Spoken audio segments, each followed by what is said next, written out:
ഇന്ന് തന്നെ ഡൗൺലോഡ് ചെയ്യൂ. കാണൂ നിങ്ങളുടെ ഫേവറേറ്റ് ഷോസ്. പറയാ സാറേ, ഞാനെല്ലാം പറയാം. അവന്തിക മാഡം പറഞ്ഞിട്ടാ ഞാനിതൊക്കെ ചെയ്തത്.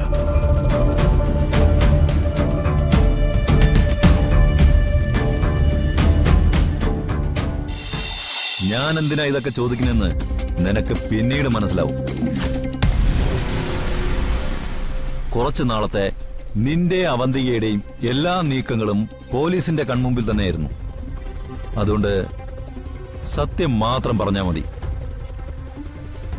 തക്കലയിലെ മുരുകനും കനിമൊഴിയും അവരെങ്ങനെ കൊല്ലപ്പെട്ടു? അത് ഞാനെങ്ങനെ അറിയണം സാറേ? അതിനിയും നിനക്ക് ഞാൻ പറഞ്ഞു തരണോ? ശരി, ഞാൻ പറഞ്ഞുതരാം.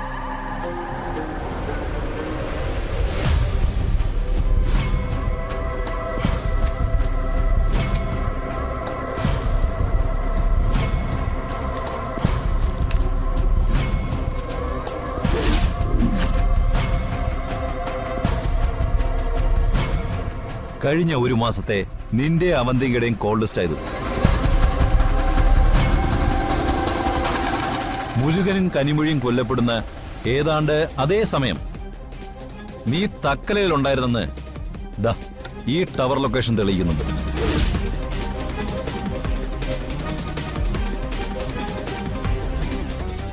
അവർക്ക് ആക്സിഡന്റ് സംഭവിക്കുന്നതിന് തൊട്ടു മുമ്പ് നിന്റെ ഫോണിൽ നിന്നും നീ അവന്തികയെ വിളിച്ചിട്ടുണ്ട്.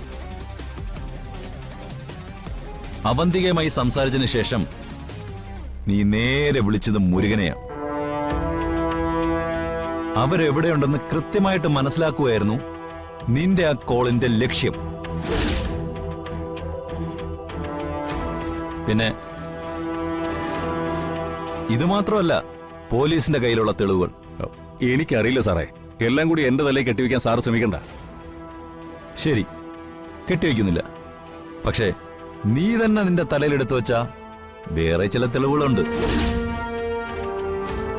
മാർത്താണ്ഡത്ത് നീ താമസിച്ച ഹോട്ടലിലെ CCTV വിഷ്വൽസ്. അവിടെ നിന്ന് നീ കൊലപാതകം നടത്താൻ വേണ്ടി ഇറങ്ങിപ്പോകുന്ന ദൃശ്യങ്ങളും ഞങ്ങൾക്ക് കിട്ടിയിട്ടുണ്ട്. അപ്പോ സാറെന്നെ പൂട്ടിയടങ്ങുന്നുള്ള വാശിയിലാണല്ലേ? ഞാനല്ല, കേരള പോലീസ്. മുരുകനും കനിമൊഴിയും മാർക്കറ്റിൽ നിന്നും സാധനങ്ങൾ വാങ്ങി റോഡ് ക്രോസ് ചെയ്തു വരുമ്പോൾ അതിന് ഏകദേശം 200 മീറ്റർ അകലെ കാലന്റെ വണ്ടിയിൽ നീ അവരെയും കാത്ത് കിടപ്പുണ്ടായിരുന്നു.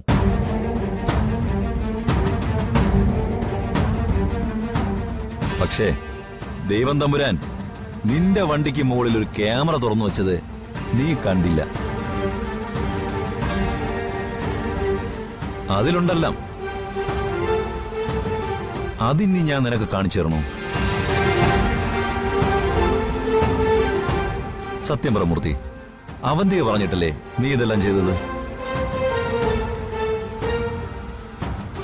എന്താണ് മുരുകനും കനിമൊഴിയും അവന്തികയും തമ്മിലുള്ള ബന്ധം?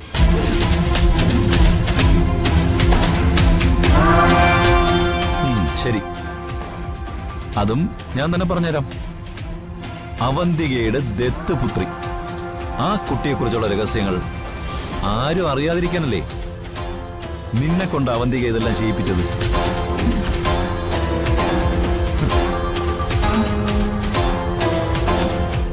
ആ കുട്ടിയെ ദത്തെടുത്ത ഓർഫനേജ് വരെ പോലീസ് ലൊക്കേറ്റ് ചെയ്തിട്ടുണ്ട്. മൂർത്തി, നിന്റെയും അവന്തികയുടെയും റെക്കോർഡ് ചെയ്ത ഫോൺ സംഭാഷണങ്ങൾ മുഴുവൻ ഞങ്ങളുടെ കയ്യിലുണ്ട്. ഇനി നിനക്ക് രക്ഷപ്പെടാൻ പറ്റില്ല. നിന്നെ തല്ലി സമ്മതിപ്പിക്കാനൊന്നും ഞാനില്ല, അതല്ല എന്റെ രീതി. പക്ഷെ സത്യം പറഞ്ഞില്ലെങ്കിൽ നീ ഇനി പുറം ലോകം കാണില്ല. പക്ഷെ സത്യം പറഞ്ഞ നിനക്കെന്തെങ്കിലും ഒരു ഫേവർ ചെയ്യാൻ ചിലപ്പോ എന്നെ കൊണ്ട് പറ്റും. എന്തു വേണമെന്ന് നീ തന്നെ തീരുമാനിക്ക്.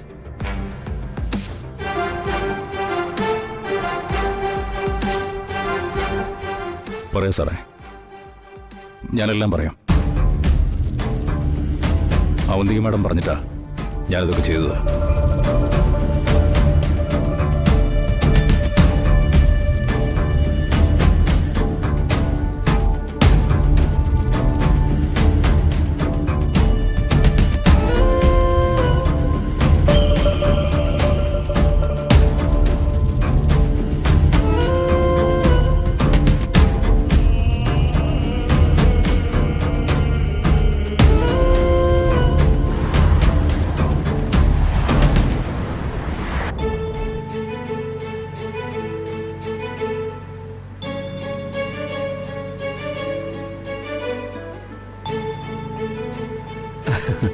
അല്ല, നിങ്ങൾ രണ്ടുപേരും എന്താ ഇങ്ങനെ സൈലന്റ് മോഡിൽ ഇരിക്കുന്നേ?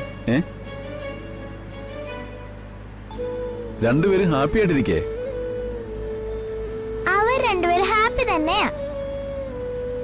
അവർക്ക് അച്ഛനെ വലിയ പരിചയമില്ലല്ലോ, അതുകൊണ്ട് മിണ്ടാതിരിക്കുന്നതാ. അല്ലേ അമ്മോ? ഓ, അത് ശരി. കുറച്ച് സംസാരിച്ചു കഴിയുമ്പോ അച്ഛനും അവരുടെ ഫ്രണ്ട് ആയിക്കോളും.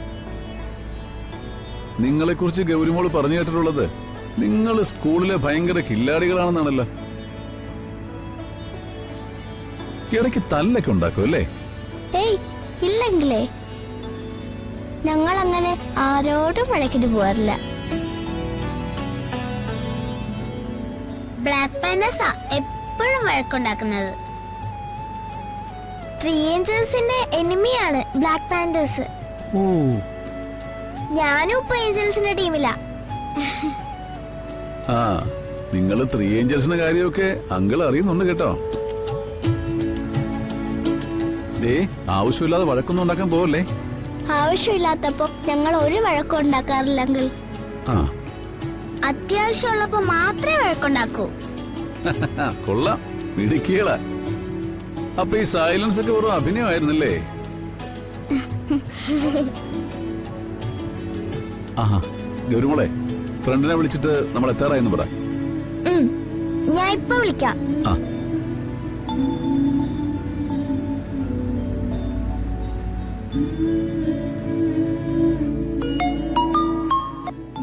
ഹലോ ഗൗരി, നിങ്ങൾ എവിടെയായി? ഞങ്ങൾ അങ്ങോട്ട് എത്താറായി. അവിടെയെല്ലാം ഓക്കെ അല്ലേ? ആ, ഇവിടെ എല്ലാം സെറ്റാ. ഞാൻ കുറെ കാര്യങ്ങൾ പ്ലാൻ ചെയ്തിട്ടുണ്ട്. നിങ്ങൾ വരാൻ വേണ്ടി വെയിറ്റ് ചെയ്യാ. എന്തൊക്കെയാ? അത് സർപ്രൈസ്. ചിപ്പിയുടെ അമ്മ ഇവിടെ ഉണ്ടോ? ഉണ്ടല്ലോ. നിങ്ങൾ ഇപ്പൊ എത്തും? ദേ, ഞങ്ങളിപ്പോ എത്താറായി. ഓക്കെ, എന്നാ ഞാൻ അമ്മയോട് എന്ന് പറയട്ടെ. നിങ്ങൾ വേഗം വാ. ആ അമ്മേ, ഇനി കുറച്ചേ ഉള്ളൂ.